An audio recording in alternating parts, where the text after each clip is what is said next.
हर हर महादेव। ओम नमः शिवाय। शिव महापुराण का द्वितीय खंड का 14वां अध्याय। ब्रह्मा जी बोले, हे नारद, जिस समय शिव जी ने सती का हाथ अपने हाथ में लिया उस समय मुनि प्रसन्न होकर शिव तथा सती का जय घोष करने लगे तथा उस सृष्टि हुई अनेक प्रकार के बाजे बजने लगे।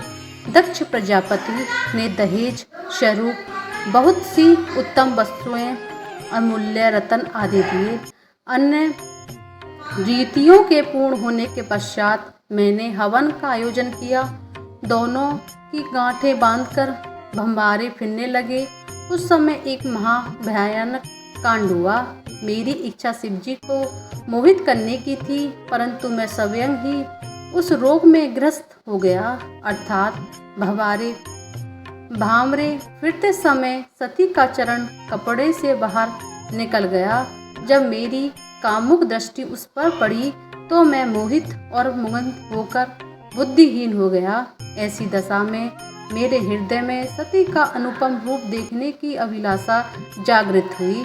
मैंने उस समय यह उपाय किया कि एक भीगी लकड़ी आग में डाल दी, जिससे बड़ा धुआं उठा। शिवजी के नेत्रों में वह धुआं लगने से ऐसे आंसू बहने लगे कि शिवजी उन्हें दोनों हाथों से पोंछने लगे।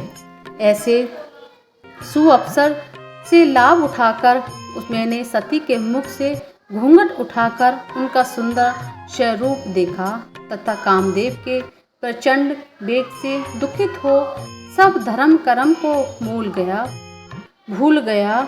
उस समय मेरा वीर्य धरती पर गिर पड़ा। मैंने उसको इस प्रकार से छिपाया कि किसी पर यह बात प्रकट न हो सके, परंतु शिवजी ने अपनी दिव्य दृष्टि द्वारा इस भेद को जान लिया। तब वे मुझ पर अत्यंत क्रोधित होकर धिक्कारते हुए बोले, हे ब्रह्मा, तुमने यह निंद्य कर्म क्यों किया? तुम बड़े कामी हो। यह कहकर शिवजी ने बड़े क्रोध से त्रिशूल हाथ में ले लिया। ब्रह्मा जी बोले, हे नारद, शिवजी का यह स्वरूप देखकर मैं थर थर कांपने लगा तथा मुझे बड़ा आश्चर्य हुआ कि यह दशा देखकर सब लोग शिवजी द्वारा मेरी मृत्यु का निश्चय कर शिव की स्तुति करने लगे, परंतु शिवजी का क्रोध कम नहीं हुआ। दक्ष प्रजापति भी हाथ उठाकर शिव शिव कहने लगे तथा मेरे मानने की मनाही करते हुए शिवजी से बोले, हे प्रभु, आप इस समय रंग में भंग न करें। शिवजी ने कहा, हे दक्ष, तुम अब मुझसे कुछ न कहो। मैं ब्रह्मा को किसी प्रकार क्षमा नहीं कर सकता। इसने वेद के पथ को भुलाकर सती को पाप दृष्टि से देखा है। शिवजी ने ऐसे क्रोधपूर्ण वचन सुनकर उनके कोप से समस्त सभा कांप उठी। तब विष्णु ने शिवजी की बहुत स्तुति करते हुए कहा, हे प्रभु, आप अप्रमेय हैं। आपका आदि अंत कोई भी नहीं जानता। मैं तथा ब्रह्मा आपसे ही उत्पन्न हैं। आप अपने क्रोध को शांत कर तथा मुझे अपना सेवक समझ मेरी प्रार्थना स्वीकार करें, अर्थात ब्रह्मा को क्षमा दान दें। आप ही ने ब्रह्मा को सृष्टि की रचना के लिए उत्पन्न किया है। ब्रह्मा के सिवा सृष्टि की और कौन रचना करेगा? यह स्पष्ट है कि बिना सृष्टि के सब लीला व्यर्थ है। फिर आप ही ने तो ब्रह्मा जी को उत्पन्न किया, इसलिए आप उनका वध न कीजिए। यह सुनकर शिवजी ने फिर बड़े क्रोध से कहा, नहीं, ऐसा नहीं हो सकता। हम ब्रह्मा का अवश्य वध करेंगे। हम स्वयं सृष्टि की रचना करेंगे अथवा दूसरा ब्रह्मा उत्पन्न कर सब लोकों में इस बात को प्रकट कर देंगे। हमको अब मत रोको, हमारा क्रोध कभी व्यर्थ नहीं जाता। शिवजी ने यह कह अपना समस्त शरीर जलती हुई अग्नि के समान कर दिया। देवता तथा मुनि आदि कोई भी ऐसा नहीं था जो उस स्वरूप को देख सकता। मैं तो जैसे शिव रूप में ही समा गया।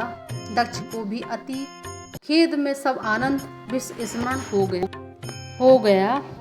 उसने अत्यंत दुखी होकर शिवजी के चरण कमलों का ध्यान करके बहुत प्रार्थना की। विष्णु ने मुझे शिवजी के चरण के नीचे डाल दिया तथा मुझसे बहुत स्तुति कराई तथा स्वयं भी स्तुति की। वे बोले, मैं और ब्रह्मा दोनों आपके सेवक हैं। आप अपनी कृपा दृष्टि से हम दोनों की ओर देखिए। ऐसे आनंद शोक में किसी प्रकार का शोक उत्पन्न नहीं होना चाहिए। केवल आप ही हमारे रक्षक हैं। अब जो आप उचित समझें वही वर दीजिए। आप ब्रह्मा के दोनों हाथ पकड़कर उन्हें अभयदान दीजिए। यह कहकर हम दोनों शिव जी के चरणों में गिर पड़े। हे प्रभु, आपने मुझे पाप रूपी समुद्र में डूबते हुए की रक्षा की है और नरक की अग्नि में पड़ने से बचाया है। अब आप कृपा करके वह उपाय बताइए जिससे मेरा यह महान पाप नष्ट हो जाए। यह सुनकर श्री शिव जी ने कहा, हे ब्रह्मांड, तुम अपनी स्त्री सहित तपस्या करो। तुम्हारे पाप का यही प्रायश्चित है। जब तुम तपस्या द्वारा निष्पाप हो जाओगे उस समय तुम्हारा नाम रुद्रशिरा होगा और तभी तुम अपने संपूर्ण मनोरथ को प्राप्त होंगे। तुमने देवताओं का अधिपति होते हुए भी जो मनुष्य के समान निकृष्ट कर्म किया है, उसके कारण तुम्हें मनुष्य योनि में जन्म लेकर लज्जा उठानी पड़ेगी। इस उपाय में तुम्हारा पाप नष्ट हो जाएगा। भगवान सदाशिव के श्री मुख से निकले हुए इन वचनों को सुनकर मुझे तथा दक्ष को अत्यंत प्रशंसा प्राप्त हुई। भोली शंकर भगवान की जय, शिव पार्वती मैया की जय। 14वां अध्याय समाप्त हुआ। 15वां अध्याय अगले वीडियो में सुनेंगे। हर हर महादेव। ओम नमः शिवाय।